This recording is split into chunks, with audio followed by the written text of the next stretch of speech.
1 दिन, 2 दिन, 1 minute, 2 minute कभी भी किस्मत पलट सकती है। आप देखते होंगे आज एक गरीब था, कल उसकी लॉटरी निकल गई। आज एक इंसान फेल हो रहा था ज़िंदगी में, कल कुछ ऐसा हुआ कि वो पास हो गया। आज के दिन व्यक्ति कुछ नहीं था, लेकिन कल उसने इतिहास रच दिया। तो ऐसे ही हर व्यक्ति की ज़िंदगी में कुछ तारीखें ऐसी आती हैं, कुछ दिन ऐसे आते हैं जिस दिन वो व्यक्ति कुछ बन जाता है, उसकी किस्मत चमक जाती है। तो आइए जानते हैं मिथुन राशि वालों के लिए मार्च के महीने में, मार्च 2023 के महीने में कौन-सी वो तारीखें हैं जहाँ पर उनकी किस्मत भी बदलेगी, क्योंकि ग्रह उनके साथ में हैं और आप बहुत किस्मत वाले बन जाएँगे 25 और 26 तारीख को, क्योंकि आपको शुभ लाभ प्राप्त हो रहा है, महालाभ मिल रहा है।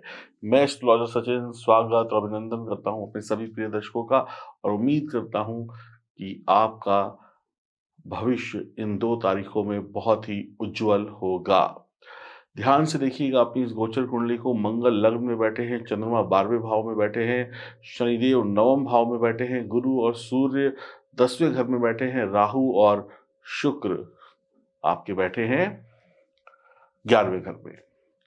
ये ग्रहों की स्थिति है और ये राशिफल चंद्र राशि और नाम राशि पर आधारित है मिथुन राशि वालों के लिए। गुरुदेव का 10वें भाव में बैठना हंस योग बनाता है।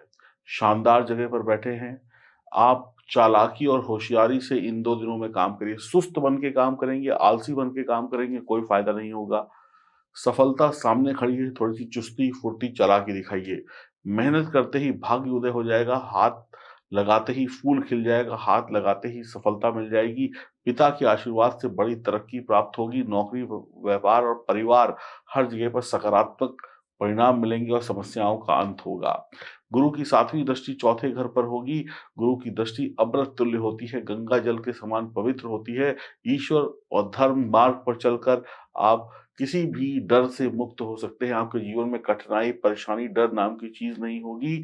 परिवार की ज़रूरतें पूरी होंगी। परिवार के छोटे-बड़े लोगों का आप मान-सम्मान रख पाएँगे, उनके लिए सब कुछ कर पाएँगे जो आप करना चाहते हैं। खुशहाल जीवन होगा।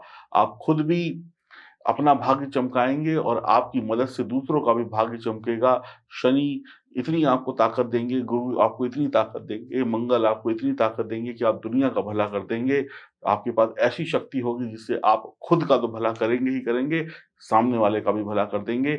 सरकारी नौकरी हो, सरकारी काम हो, सरकारी चीज़ें हो, उसमें लाभ होता हुआ दिखाई पड़ रहा है। जैसे-जैसे 1-1 मिनट बीतेगा, 1-1 घंटा बीतेगा, आपकी दौलत बढ़ेगी। गुरु के साथ सूर्य की युति है 10वें भाव में, तो सोने पर सुहागा है। 10वां घर कर्म क्षेत्र का है, कर्म का है। आप इन 2 दिनों में नौकरी व्यापार में एक्टिव रहेंगे। किसी के पास नौकरी नहीं है तो नौकरी लगने के चांस, इंटरव्यू की तैयारी कर लीजिए और जिनकी नौकरी में तकलीफ़ें हैं उसके लिए भी आप तैयार हो जाइए, तकलीफ़ें दूर होने वाली हैं। प्रमोशन, ट्रांसफ़र, पदोन्नति हो सकती है। आपकी सभी कोशिशें सफल रहेंगी। मेहनती और वफ़ादार होंगे, काम बेहतर होगा, आपकी मन पढ़ाई में लगेगा। इन 2 दिनों में आपको किसी भी चीज़ की कमी नहीं खलेगी। अगर आप नेता हैं तो जनता आपके साथ होगी और अगर आप कर्मचारी हैं तो आपका स्टाफ आपके साथ होगा। आप घर पर हैं तो पूरा परिवार आपके साथ होगा। आपके प्रयास आपको आगे लेकर जाएँगे, आपके कामों में सफलता मिलेगी। सरकार और सरकारी कामों में लाभ मिलेगा। मांसाहारी और शराब से दूर रहिएगा। 9वें भाव में शनि बढ़िया परिणाम देते हैं। इन 2 दिनों में मेहनत का इतना बड़ा फल मिलेगा जिसकी उम्मीद भी आपने ना की हो। मेहनत करेंगे और सफलता का पहाड़ आपके सर पर खड़ा होगा, खुशियों का पहाड़ खड़ा होगा। पिता की शिक्षा, शिक्षक की, गुरु की और धर्म की सेवा करना, ईश्वर की सेवा करना आपके मान-सम्मान को बढ़ा देगा, पद-प्रतिष्ठा दिला देगा। धर्म स्थान पर जाइए, वहाँ पे बैठे हुए पुजारी, धर्म गुरु की सेवा करिए, मंदिर की साफ-सफाई करिए, धर्म स्थान पे सेवा करिए, लंगर खाइए कम, लोगों को खिलाइए ज़्यादा, लोगों की जूठन साफ करिए, लंगर में जो लोग जूठा खाते हैं उनकी प्लेटें साफ करिए, सर्व करिए, रोटी बनाइए, दाल-चावल बनाइए और लोगों को खिलाइए, मेहनत करिए। आपकी ऐसी किस्मत चमकेगी जैसे आप चाहते हैं वैसे चमकेगी। देखिए, आप जो मिथुन राशि वालों की जो किस्मत है, उनकी किस्मत में कहीं दाग लगा हुआ है। मान लीजिए असफलता मिल रही है, तो जैसे ही सर्फ़ में कपड़ा डुबो देते हैं, आधा घंटा डूबा रहता है, वो दाग मिट जाता है। वैसे आपकी सफलता कहाँ से मिलेगी? धर्म स्थान, मंदिर में जाइए, पिता, गुरु, साधु की सेवा करिए। जैसे ही आप घंटा 2 घंटा प्रतिदिन इनकी सेवा करेंगे, आपकी किस्मत में लगा हुआ दाग मिट जाएगा और आप सफल हो जाएँगे। इन 2 दिनों में अध्यात्म में रुचि होगी, मकान बन सकता है, डीलिंग हो सकती है प्रॉपर्टी संबंधित। इन दिनों में आप मकान को रिनोवेट करा सकते हैं, मकान में नई-नई चीज़ें ला सकते हैं, नया इंटीरियर करा सकते हैं, पुराने मकान को नया कर सकते हैं, आप किस्मत वाले होंगे।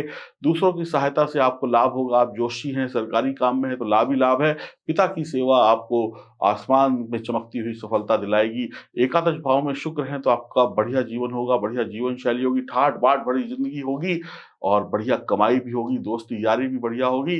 राहु 11वें भाव में है तो आमदनी के नए रास्ते खोल देंगे, विदेश यात्रा की कमी नहीं रहेगी, विदेश से आना-जाना जुड़ जाएगा।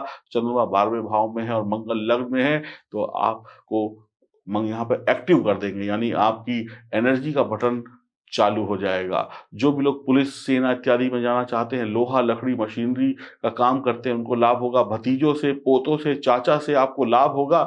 पिता, शिक्षक, धर्मगुरु और ईश्वर के आशीर्वाद से आपका कल्याण होगा। इन 2 दिनों में इतने काम कर लीजिएगा, मैं गारंटी लेता हूँ, आपकी ज़िंदगी ना बदल जाए तो आप कहिएगा। कभी भी कुछ भी पाने से आपको कोई नहीं रोक सकता। हाँ, एक चीज़ का ध्यान रखिएगा, ना खुद को कोसिएगा, ना किसी को कोसिएगा। अगर आप किसी के लिए बुरा बोलेंगे और आप किसी को बोलेंगे जा तेरा सर्वनाश हो, एक उदाहरण दे रहा हूँ, अगर आपने बोला जा तेरी बर्बादी हो जाए, तो मैं गारंटी लेता हूँ उसका तो भला हो जाएगा, बर्बादी आपकी हो जाएगी। तो अपने शब्दों को तोल-मोल कर बोलिएगा, ना कर भला, हो भला वाली स्कीम लेके चलिएगा तो ही भला होगा। क्योंकि कई बार इंसान मेहनत करके भी जल्दबाजी में किसी को अंट-शंट उल्टा-सीधा बोल देता है और ये वक़्त ऐसा है, ग्रहों की स्थिति ऐसी है कि उसका तो बुरा नहीं होगा, आपका ज़रूर हो जाएगा और आप अपने पैर पर खुद कुल्हाड़ी मार लेंगे। तो हर वक़्त वही बोलिए जिसमें आपका भी लाभ हो और सामने वाले का भी लाभ हो और मेहनत तो करनी है, चुस्ती-फुर्ती दिखानी है। अत्यंत शुभ समय है आपके लिए ये 2 तारीखें। आप माने या ना माने, मानना आपका काम है, बताना मेरा काम है। जो मान जाएगा वो तर जाएगा, जो नहीं मानेगा वो ऐसे ही इंतज़ार करता रहेगा। बहुत सारे लोग कमेंट बॉक्स में लिखते हैं कुछ नहीं मिलने वाला, मिथुन राशि वालों की किस्मत ऐसी है, इसकी किस्मत वैसी है, उसकी किस्मत वैसी है। एक वीडियो को देखने वाले लोग होते हैं 4 लाख, 5 लाख, उसमें से कमेंट लिखने वाले लोग होते हैं 50 या 100 और 100 में से और लाखों में से 5 आदमी लिखते हैं कि हमारी किस्मत खराब है, हमें कुछ नहीं मिलेगा, हमें कुछ नहीं मिलेगा, हमें कुछ नहीं मिलेगा। इन्हें कभी कुछ मिल भी नहीं सकता, ये भी मैं बता रहा हूँ क्योंकि जो जिसको खुद पर भरोसा नहीं है, जो खुद को गाली दे रहा है, उसे तो दुनिया गाली देगी ही। जो खुद की किस्मत को खराब कह रहा है, उसे दुनिया तो खराब करेगी ही करेगी। तो जिसे खुद पर विश्वास नहीं, उसका कोई भला नहीं कर सकता। पहली चीज़, लाखों में से अगर 5 लोगों का दुर्भाग्य है तो उनको ये सोचना चाहिए, इन 5 लोगों को 10 लोगों को ये सोचना चाहिए, जो लाखों सफल हो रहे हैं, क्यों सफल हो रहे हैं? उनसे सीख लेनी चाहिए, कमी तुम में है, कमी तुम में है और कहते हैं ना, जो जिनमें कमियाँ होती हैं, वो ज़्यादा बड़बड़ करते हैं। तो मैं ये नहीं कह रहा हूँ कि सबका भला मैं कर रहा हूँ या कोई और कर रहा है। लोग अपनी मेहनत से, अपने कर्मों से, अपने प्रयासों से, ईश्वर के आशीर्वाद से और थोड़ी-सी हमारी मदद से भी हम अपने आप को सबसे आखिर में मानते हैं, सफल हो रहे हैं। बड़बड़ मत करिए, अपने आप को बुरा-भला मत बोलिए, क्योंकि भगवान कहता है जब तुम खुद को ही नकारा समझ बैठे हो तो मैं क्या करूँ? मैं क्यों तुम्हें कुछ दूँ? क्योंकि तुमने खुद को ही हारा हुआ मान लिया है और हारे हुए के साथ कोई नहीं होता है, ये भी सत्य है। तो आज से अगर इस वीडियो को जो लोग सुन रहे हैं, वो अपने आप को कमज़ोर न हो सकता है सफलता वैसी ना मिली हो जैसी मिलनी चाहिए, ये मान सकते हैं, लेकिन खुद को नीचा गिराओगे तो दुनिया और ग्रह तुम्हें नीचे गिरा देंगे। खुद को अगर बलवान समझोगे, तो आज नहीं तो कल सफल ज़रूर हो जाओगे। मेरी बात को मानना दोस्त, तुम्हारे भले की बात कर रहा हूँ, बाकी मेरा तुम्हारी कमाई से, तुम्हारी ना कमाने से, तुम्हारे करोड़पति बनने से, तुम्हारे हज़ारपति बनने से, तुम्हारे ज़ीरोपति बनने से मेरा कोई लाभ नहीं है। बल्कि मैं तो तुम्हें समझाने के लिए घंटों-घंटों वीडियो बनाते हैं, ये करते हैं, वो करते हैं। लाभ तुम्हारा है, फिर भी अगर तुम नहीं समझ रहे तो भगवान तुम्हें बुद्धि दे। देखिए, देवगुरु बृहस्पति को अच्छा करने के लिए धर्म से जुड़िए, माता-पिता, शिक्षक, गुरु की सेवा करिए। शुक्र को अच्छा रखने के लिए अपनी पत्नी का सम्मान करिए, हर महिला का सम्मान करिए, घर में साफ-सफाई रखिए। राहु को अच्छा रखने के लिए भी आप शनि संबंधित काम कर लें, तो भी राहु अच्छे हो जाते हैं और शनि जो है 11वें घर में बैठे 11वीं राशि में बैठे हैं, अपनी राशि में 9वें घर में, तो आपको करना क्या है कि धर्म स्थान की सेवा से जुड़ जाइए। इतने काम कर लीजिएगा, आपका कल्याण ही कल्याण होता चला जाएगा। मंगल के लिए बड़े भाई से रिश्ते अच्छे रखिए। अब 11वें भाव में शुक्र और राहु बैठे हैं, शुक्र और राहु थोड़ी-सी वासना विलासिता देते हैं। पैसा तो देते हैं, लेकिन कई बार इंसान पैसा थोड़ा-सा अय्याशी में खर्च कर देता, तो वहाँ पर थोड़ा-सा कंट्रोल करने की आवश्यकता होगी। बाकी आपके लिए ये 2 तारीखें आपकी किस्मत बनाने वाली हैं। अब जो चाहते हैं किस्मत बनाना उनकी बन जाएगी, और जो दूसरों की किस्मत बनना देखना चाहते हैं, वो देखते रहेंगे, दूसरे चमकते रहेंगे। तो मैं यही कहूँगा, अपनी किस्मत पे भरोसा करिए, आपका भी वक़्त यही है और सभी का भी यही वक़्त है। हो सकता है आपकी जन्म कुंडली में सितारे कमज़ोर हों, तो उनको सही कराने के लिए दिए गए नंबरों पे आप संपर्क कर सकते हैं। हरि ओम, नमस्कार।